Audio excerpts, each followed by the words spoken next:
All right. I don't even have enough. I'm running Wizard out. Wilson.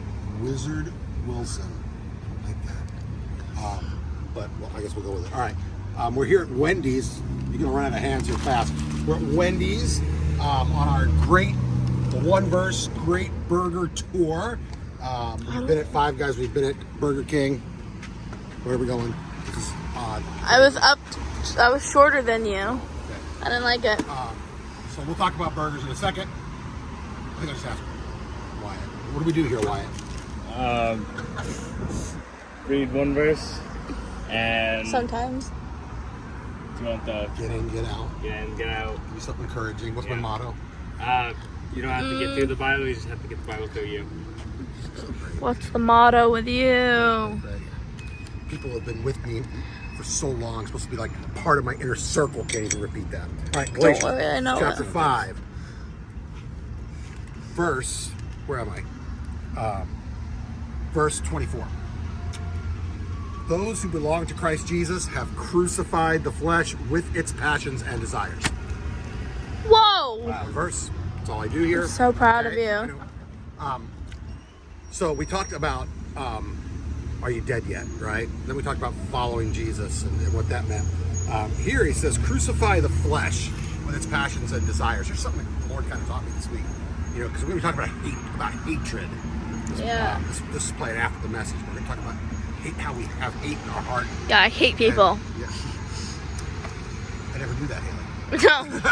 I'm so discreet about it. You don't wear your emotions on your face. You can't tell where you're at as far as your attitude for the day. No. Kind of like my wife. My wife's the same way. She hides her emotions so well. Anyway, so many times we ask God, take this away from me, right? Like, Lord, will you take away this hate? Or will you take away this pain? Or will you take away distractions? Wow.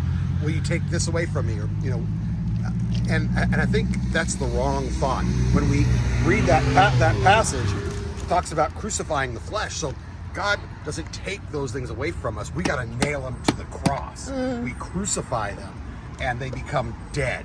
Yeah. Right? They die. And when you're dead, certain things are off the table. Listen, if you're dead, you can't get offended because you're dead. You've been crucified, right? Dang it. Dead men, you can hit a dead person, they ain't gonna hit you back.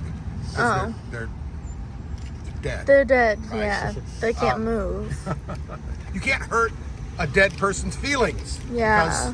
Because they're dead. They're dead. So if you've been crucified, you know what? Offense is off the table. Hatred's off the table. All those things are off the table because you've been crucified with Christ. So die. Die. That's the Be challenge. encouraged to die. I think that's what I said last time.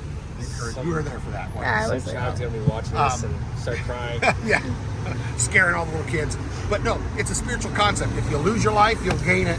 Okay, crucify your flesh and understand what it means to nail it to the cross. Anyway, be encouraged with that. That's our devotional. I'm gonna switch off my Bible here, and young Wizard Winston, or whatever his name is, we're at Wendy's on the Great Burger Tour. We've had one good experience, one not so good experience. We're here at Wendy's. Now, the first thing I'm going to point out, Wendy's, there are like 7 people behind the counter, and No one helped. No one could help. They didn't know what the heck they were doing. Just to pump out a little burger, it took them forever. At Five Guys, there are like 2 people, and they're pumping it out. Another thing I noticed is I ordered it with just ketchup, and they put stuff on it. What? So we're going to take off this tomato. You put tomato, onions. It's not what I ordered. It is called a Dave Double, so they get extra points for that. It's a Dave Double. I'm gonna get this off. Gross. Okay. Gross. There we go. All right. So, double burger. You know, I can already tell it looks better than Burger King. I can tell you that. All right. Good ratio meat to bun. I like that. They're square burgers. That's a little different. So here we go. How does it taste? Yeah. Not bad, I would say. You can tell the big difference. You can tell the meat's not fresh. You can tell it's like a frozen patty, you know. So they're running it through, like reheating it or something. So it's doesn't have that fresh flavor that Five Guys had. My same complaint as I've had for Five Guys. It could be seasoned a little better. Like it's like they're afraid to put salt on these things. It's because they already come with so much salt. Yeah. But it could be worse. So Need your water to wash it down. I will in a second. The meat's okay. It's better than. It's definitely better than Burger King. I almost said Whataburger. And by the way, we will hit some of those places when I travel to Arizona. I'm gonna hit Culver's. I'm gonna hit Whataburger. I'm gonna do those places too. We're gonna give this burger 6.9. A 6.9 on the Wendy's burger. You could do worse, Burger King. And it was $9.68. So my thought would be for the 60. If you're gonna have to go Burger King or Wendy's for the 60 cents, definitely do Wendy's. All right, but still Burger King, or still Five Guys, number 1, number 2, number 3 on Burger King. All right, that's the devotional. That's the burger. I'm Pastor Dave. We'll see you next time.